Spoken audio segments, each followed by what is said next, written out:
Welcome to our channel. Today we how to configure WireGuard on Linux for encrypted tunneling step by step clearly. Start by opening your terminal. Update your package list to ensure you have the latest information. Run the command to install WireGuard using your package manager. For Debian-based systems, use apt install WireGuard.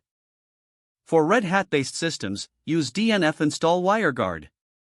Once installed, generate your private and public keys. Use the command wg-gen-key to create your private key. Then, echo the private key to a file for safekeeping.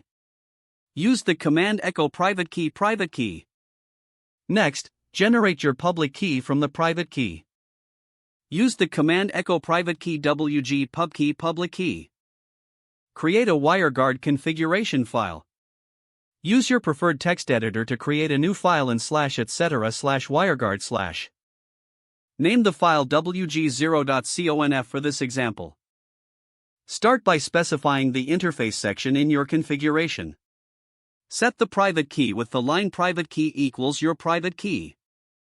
Define the listening port with listen port equals 51820. Next, add a peer section for connecting clients or servers.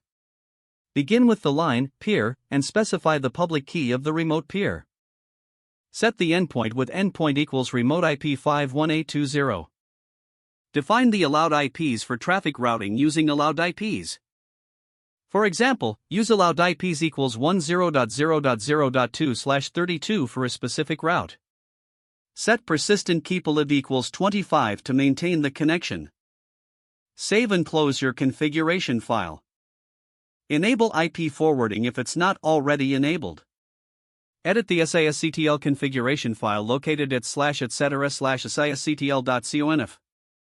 Uncomment or add the line net.ipv4.ip_forward equals 1. Apply the changes with the command sysctlp.